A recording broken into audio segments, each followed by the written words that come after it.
Opinion from defeat to denial. Rahul Gandhi's misdirected war on democracy. Rahul Gandhi wrote a piece titled Match Fixing Maharashtra on June 7, 2025, in the Indian Express, which caught my attention.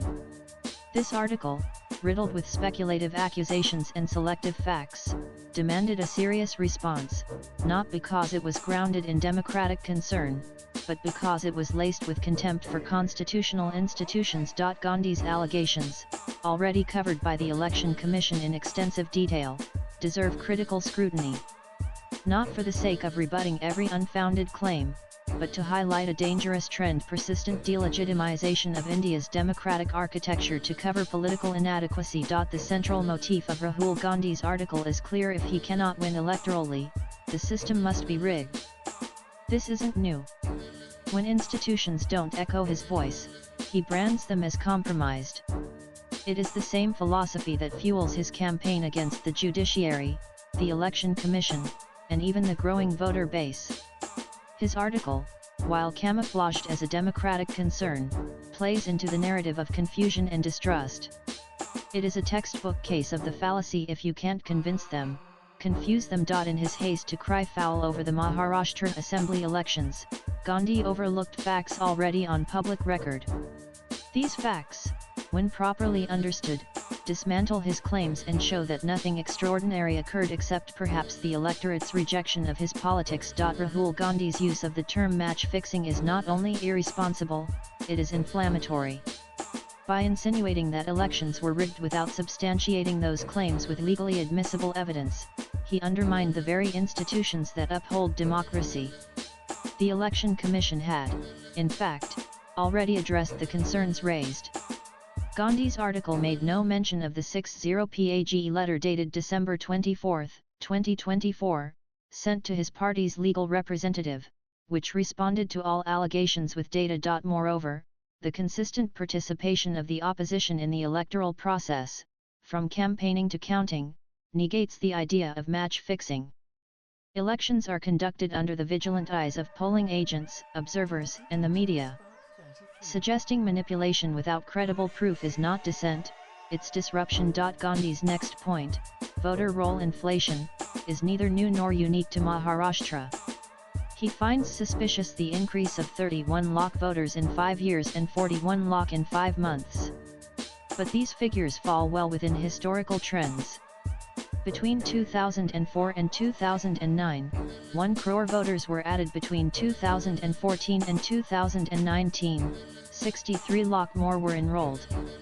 In 2024, 40.8 lakh new voters were added, including 26.4 lakh young voters, a logical rise given India's demographic dynamics. Accusing these voters of being bogus is not only defamatory, it is also dismissive of youth participation in democracy. Instead of encouraging voter engagement, Gandhi's statements cast aspersions on millions of first-time voters. That is not a critique, it is contempt. Gandhi claimed that a suspicious voting surge occurred in the last hour of polling, suggesting manipulation. But erase the reality: the average polling rate throughout the day was 5.83% per hour. A spike to 7.83% in the last hour is within the bounds of statistical probability, especially since voters present at the booth by 6 p.m. are legally entitled to vote. This isn't peculiar to Maharashtra. In the second phase of the 2024 Lok Sabha elections, a 5.75% increase was recorded after 5 p.m. Why was this not a problem then? Because the Congress won those seats. What Rahul Gandhi calls an issue arises only when the outcome doesn't suit him. Rahul Gandhi cherry-picked 12,000 polling stations across 85 constituencies to claim targeted rigging. But if you look deeper, you find a more nuanced reality. In constituencies like Madha, Wani, and Srirampur, which showed voter surges, candidates from Sharad Pawar's NCP, Uddhav Thackeray's Shiv Sena, and the Congress itself won. Hence, the data doesn't support his hypothesis that a high last-hour turnout favored only the BJP-led NDA. The selective use of constituency data is a classic case of misdirection. It is not the data that's flawed, it's the analysis, or rather, the lack of it. Perhaps the most alarming of all Gandhi's claims is that the Election Commission of India is compromised. Ironically, it was the Congress-led government that, until 2024, unilaterally appointed chief election commissioners. Under Modi, a new committee involving the leader of the opposition was constituted as a democratic upgrade. Rahul Gandhi's angst seems to lie in the very democratization of a process his party previously monopolized. In his world, reform is acceptable only if it serves the Congress party. Anything else is betrayal. Rahul Gandhi has, once again, chosen the easier path of blaming systems instead of introspecting on failures. He questions the mandate because he failed to secure it. But elections are not won by slogans or marches, they are won by connection, credibility, and conviction. His refusal to accept defeat gracefully and to instead vilify every institution that upholds our democracy is dangerous. This is not leadership, it is a tantrum disguised as a revolution. Democracy demands robust opposition, not reckless obstruction.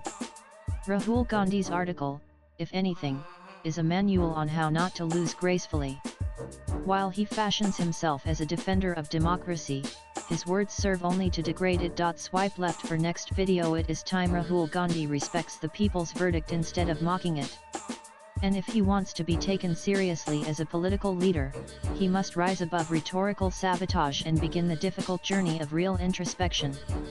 Until then, his speeches and writings will continue to sound less like statesmanship and more like sour grapes. Nan the writer is a technocrat, political analyst, and author. He pens national, geopolitical, and social issues. His social media handle is Prasenjitanth. Views expressed in the above piece are personal and solely those of the author. They do not necessarily reflect NEWS18's views. Latest blogs